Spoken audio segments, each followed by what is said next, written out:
sa mémoire aujourd'hui mise en scène par Laetitia, les albums posthumes, Rien à foutre. le concert hommage à Ça ne Paris. m'intéresse pas du tout. Parce que bientôt, ils le mettront avec, je sais pas moi, avec une plume dans le cul. Je trouve ça même assez morbide, voilà.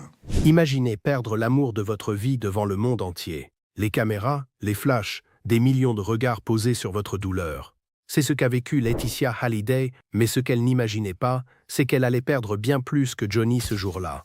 Parmi ceux qui se tenaient à ses côtés durant ces heures sombres, le parrain de Laura, un homme que Johnny considérait comme un frère. Pourtant, quelques mois plus tard, ce même homme allait devenir l'un de ses plus féroces critiques publiques. Aujourd'hui, à 50 ans, Laetitia Hallyday ne se tait plus. Elle balance enfin sur celui qui l'a abandonnée quand elle en avait le plus besoin. Une amitié de plusieurs décennies pulvérisée par une guerre d'héritage. Des déclarations chocs dans les médias. Des accusations mutuelles qui ont choqué la France entière. Comment deux personnes qui aimaient tant Johnny ont-elles pu en arriver là? Ce qui s'est vraiment passé entre Laetitia et Eddie Mitchell va bien au-delà de ce que vous imaginez. Pour comprendre l'ampleur de cette rupture, il faut revenir en arrière. Eddie Mitchell et Johnny Hallyday, c'était bien plus qu'une simple amitié. Depuis les années 60, ces deux légendes du rock français partageaient tout. Les tournées, les succès, les galères, la vie. Ils avaient traversé ensemble les décennies, construisant une complicité rare dans le monde du showbiz. Quand les vieilles canailles se sont formées avec Jacques Dutronc, ce trio est devenu mythique. Leurs concerts affichaient complets en quelques heures.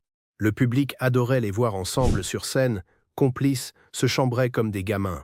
Eddie était même le parrain de Laura, la fille cadette de Johnny et Laetitia. Un honneur qui en disait long sur la profondeur de leur lien. Laetitia connaissait Eddie depuis qu'elle était entrée dans la vie de Johnny en 1996. Eddie et sa femme Françoise faisaient partie du cercle rapproché, celui des vrais amis. Quand Johnny est décédé le 5 décembre 2017 à Marne-la-Coquette, Eddie Mitchell était là, présent, solide. Il a accompagné la famille dans ces heures insoutenables. À l'enterrement de Johnny, devant des centaines de milliers de personnes sur les Champs-Élysées, Eddie se tenait aux côtés de Laetitia et des filles. Personne n'aurait pu imaginer ce qui allait suivre. Tout bascule dans les semaines qui suivent l'enterrement. L'héritage de Johnny Hallyday devient un champ de bataille. Laetitia découvre que le testament laisse tout aux deux filles qu'elle a eues avec Johnny, Jade et Joy. Rien pour David et Laura, les enfants nés des précédentes unions du taulier. La France entière est sous le choc. Les médias s'emparent de l'affaire. David Hallyday et Laura Smet, dévastés, contestent immédiatement ce testament rédigé en Californie. Ils parlent de trahison, d'injustice. Le pays se divise. Et c'est là qu'Eddie Mitchell fait un choix qui va tout changer. Il prend position, publiquement, pour David et Laura. Le parrain de Laura ne pouvait pas rester silencieux face à ce qu'il considérait comme une erreur monumentale. Pour lui, Johnny n'aurait jamais voulu ça. Les avocats entrent en scène. Les batailles juridiques s'enchaînent entre la France et les États-Unis. Chaque camp campe sur ses positions. Et pendant ce temps, Laetitia voit son monde s'effondrer une deuxième fois. Non seulement elle a perdu son mari, mais maintenant ceux qu'elle considérait comme sa famille de cœur lui tournent le dos. Eddie Mitchell s'éloigne progressivement. Les coups de fil cessent, les invitations disparaissent. Nathalie Baye, autre amie proche de Johnny, fait de même. Le cercle rapproché se fissure. Laetitia se retrouve isolée, attaquée de toutes parts, accusée d'avoir manipulé Johnny dans ses derniers moments. Pour elle, c'est un cauchemar sans fin, mais ce n'était que le début. Le silence entre Laetitia et Eddie dure des années.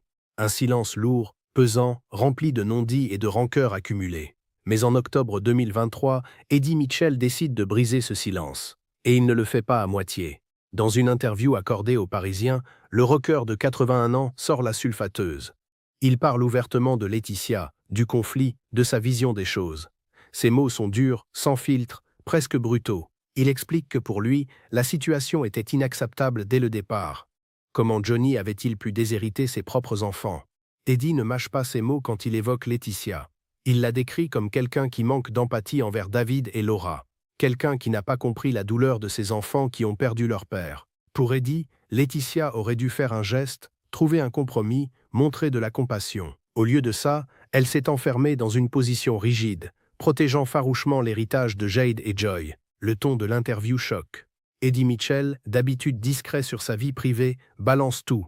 Il confie que la relation est définitivement rompue, qu'il n'y a plus rien à sauver. Chacun reste sur ses positions, dit-il. La guerre froide médiatique est lancée. Les fans de Johnny sont divisés. Certains soutiennent Eddie et comprennent sa colère. D'autres défendent Laetitia, arguant qu'elle respecte simplement les volontés de son mari. Les plateaux télé s'emparent du sujet. Les chroniqueurs débattent pendant des heures. Tout le monde a un avis sur cette histoire qui déchire l'héritage du plus grand rocker français. Eddie Mitchell, lui, assume totalement. Il dit ce qu'il pense, sans calculer les conséquences. Pour lui, c'est une question de principe, de justice, de loyauté envers les enfants de son ami disparu. Mais ces mots font des ravages. Laetitia les encaisse, une fois de plus, sous le regard du public. Laetitia Hallyday n'est pas du genre à rester silencieuse indéfiniment. Pendant des années, elle a encaissé les critiques, les attaques, les jugements. Elle a vu son nom traîner dans la boue, ses intentions remises en question, sa douleur minimisée. Mais les déclarations d'Eddie Mitchell ont touché un point sensible. Trop sensible. Alors elle décide de répondre. Pas dans la colère, mais avec cette dignité blessée qui la caractérise. Dans ses propres interviews, Laetitia se confie sur ce qu'elle a ressenti quand Eddie et d'autres proches ont pris leur distance. « J'ai trouvé ça dur », avoue-t-elle. Ces mots simples cachent une réalité bien plus douloureuse. Imaginez perdre votre mari dans des circonstances déchirantes, puis voir ceux qui étaient à vos côtés disparaître un par un. Ceux qui partageaient vos repas de famille, qui connaissaient vos secrets, qui avaient juré leur amitié éternelle. Laetitia qualifie Eddie Mitchell de sans empathie. Le même reproche qu'il lui avait fait, retourné comme un boomerang. Pour elle, Eddie n'a jamais cherché à comprendre sa position. Il n'a jamais essayé de voir les choses de son point de vue. Il a simplement jugé, condamné, puis tourné le dos. Elle explique qu'elle n'a fait que respecter les dernières volontés de Johnny, que ce testament n'était pas son idée, mais celle de son mari, qu'elle a vécu avec lui pendant plus de 20 ans et qu'elle connaissait ses souhaits mieux que quiconque. Johnny voulait protéger Jade et Joy, ses deux plus jeunes filles. Il voulait s'assurer qu'elles soient à l'abri du besoin. C'était sa décision, pas la sienne, mais personne ne voulait l'entendre. Pour Laetitia, le plus difficile n'était pas les attaques des médias ou les batailles juridiques. C'était cette solitude, se retrouver seule face à un monde qui la pointait du doigt. Voir des amis de 30 ans la traiter comme une étrangère. Eddie Mitchell, qui avait bercé Laura dans ses bras quand elle était bébé, qui avait chanté aux anniversaires de ses filles, qui avait partagé tant de moments précieux avec Johnny, était devenu un adversaire. Cette trahison-là, Laetitia ne l'a jamais digérée. Et elle le dit clairement. Mais l'histoire ne s'arrête pas là. Même après des années de silence et de guerre froide, les tensions continuent de refaire surface. En 2024, un nouveau projet vient raviver les plaies à peine cicatrisées. Une mini-série sur la vie de Johnny Hallyday est en préparation. Un projet ambitieux qui devait retracer la carrière et l'existence tumultueuse du taulier. Les producteurs contactent évidemment tous les proches. Ils veulent des témoignages, des anecdotes, de l'authenticité. Et c'est là qu'Eddie Mitchell balance une nouvelle révélation explosive. Elle a même refusé de participer, lâche-t-il en parlant de Laetitia. Le ton est accusateur, comme si ce refus était une preuve supplémentaire de son attitude. Mais ce qu'Eddie ne précise pas immédiatement, c'est qu'il a lui aussi décliné l'invitation. Les deux camps, pourtant en guerre ouverte, ont finalement pris la même décision. Refuser de participer à cette mini-série. L'ironie de la situation est frappante. Laetitia et Eddie ne se parlent plus, ne peuvent pas se voir, ne partagent plus rien. Mais ils ont au moins un point commun, protéger l'image de Johnny à leur manière. Pour Laetitia, cette mini-série risquait de déformer la vérité, de romancer des aspects intimes de leur vie. Elle ne voulait pas que l'histoire de Johnny soit racontée par des scénaristes qui ne l'avaient jamais connu. Pour Eddie, les raisons étaient probablement similaires. Personne ne pouvait raconter Johnny mieux que ceux qui l'avaient vraiment vécu. Mais même cette décision commune ne rapproche pas les deux camps. Au contraire, chacun l'utilise comme une arme supplémentaire. Eddie insinue que le refus de Laetitia prouve son manque de respect pour la mémoire de Johnny. Laetitia, elle, laisse entendre que ceux qui critiquent tant auraient pu montrer l'exemple en participant pour honorer leur ami. Le dialogue est toujours impossible, les positions restent figées, et pendant ce temps, les révélations continuent de tomber au compte-gouttes dans la presse. Chaque interview d'Eddie Mitchell contient son lot de pics subtils ou frontales. Chaque apparition de Laetitia est scrutée, analysée, commentée. Les médias adorent ce feuilleton sans fin, cette guerre familiale qui ne semble avoir aucune issue. Eddie Mitchell, à plus de 80 ans, maintient sa position avec une fermeté qui impressionne. Il ne lâchera rien. Pour lui, c'est une question d'honneur, de loyauté envers David et Laura. Laetitia, elle, continue d'avancer, de reconstruire sa vie à Los Angeles avec ses filles. Mais le poids de ces conflits ne disparaît jamais complètement. Au-delà des personnes impliquées, c'est l'héritage même de Johnny Hallyday qui souffre de cette guerre sans fin. Le taulier, celui qui a fait vibrer la France pendant plus de 50 ans, celui dont les concerts rassemblaient des générations entières, mérite-t-il vraiment que sa mémoire soit associée à ces conflits familiaux interminables? Les fans de Johnny sont déchirés. Certains ont pris le parti de Laetitia, admirant sa force et sa détermination à protéger ses filles. Ils voient en elle une veuve courageuse qui respecte les volontés de son mari malgré la pression. D'autres soutiennent Eddie Mitchell et comprennent son indignation face à ce qu'ils perçoivent comme une injustice envers David et Laura. Pour eux, ces deux enfants ont été les premières victimes d'une situation qu'ils n'ont jamais voulu. Les réseaux sociaux amplifient cette division. Chaque post, chaque photo, chaque déclaration devient un champ de bataille dans les commentaires. Les discussions tournent en rond, personne ne convainc personne, et la communauté des fans reste fracturée. Cette division affecte aussi la façon dont l'œuvre de Johnny est perçue.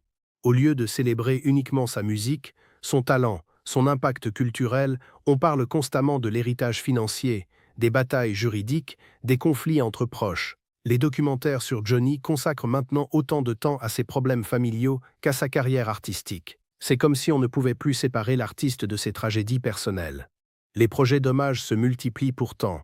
Des albums posthumes, des rééditions, des concerts tributes. Mais l'ombre de ce conflit plane toujours.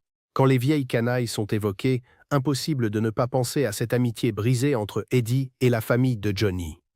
La situation actuelle est dans une impasse totale. Aucun signe de réconciliation à l'horizon. Eddie Mitchell, maintenant octogénaire, n'a montré aucune volonté de faire la paix. Ses déclarations restent fermes, ses convictions inébranlables. De son côté, Laetitia a reconstruit sa vie loin de la France, entourée de ses filles et de nouveaux amis. Elle a tourné la page sur ce chapitre douloureux, même si les cicatrices restent visibles. Les tentatives de médiation ont échoué. Les avocats ont réglé les aspects légaux de l'héritage après des années de procédure, mais les blessures émotionnelles, elles, ne guérissent pas avec des signatures sur des documents. Le temps passe. Et avec lui s'éloigne l'espoir d'une résolution apaisée. Johnny aurait-il voulu ça, que son départ provoque tant de chaos, que ses amis les plus proches deviennent des ennemis? Personne ne le saura jamais vraiment. Mais une chose est certaine, l'homme qui voulait être une légende du rock laisse derrière lui un héritage bien plus complexe et douloureux qu'il ne l'aurait imaginé. Voilà où nous en sommes aujourd'hui. Deux personnes qui ont aimé Johnny Hallyday plus que tout, incapables de se regarder en face. Eddie Mitchell, la légende du rock français, et Laetitia Hallyday, la femme qui a partagé les 20 dernières années de la vie du taulier, séparées par un gouffre impossible à combler. Le paradoxe est saisissant. Ils pleurent le même homme, chérissent les mêmes souvenirs, protègent le même héritage artistique. Pourtant, ils ne peuvent plus prononcer le nom de l'autre sans que la colère ou la douleur ne ressurgissent. Cette guerre nous rappelle une vérité brutale. L'héritage émotionnel est parfois bien plus difficile à gérer que l'héritage financier. On peut partager des biens, signer des accords, régler les aspects matériels devant un juge, mais comment partage-t-on un deuil? Comment réconcilie-t-on des visions différentes de ce que Johnny aurait voulu? Comment efface-t-on des années de ressentiment et de trahison ressenties? À 50 ans, Laetitia continue d'avancer, de vivre pour ses filles, de construire son futur loin des regards français. Eddie Mitchell, à 81 ans, reste campé sur ses positions, fidèle à sa vision de la justice et de la loyauté. Deux mondes parallèles qui ne se croiseront probablement jamais plus. La grande question demeure, cette guerre prendra-t-elle fin un jour? Verrons-nous un geste, une main tendue, un pardon murmuré? Ou Johnny Hallyday restera-t-il pour toujours ce point de rupture définitif entre des gens qui s'aimaient? L'histoire nous enseigne que certaines blessures ne guérissent jamais, que certains mots, une fois prononcés, ne peuvent être repris, que certaines décisions créent des fractures irréparables. Le conflit entre Laetitia et Eddie Mitchell en est la preuve vivante. Ils ne reviendront jamais en arrière. Les souvenirs heureux resteront empoisonnés par cette fin amère. Et Johnny, quelque part, reste au centre d'une tempête qu'il n'a jamais voulu, mais qu'il a involontairement déclenchée. C'est le prix des héritages compliqués, des familles recomposées, des amours multiples et des choix impossibles. Un prix que tout le monde continue de payer, des années après que le rideau soit tombé sur la vie du plus grand rocker français.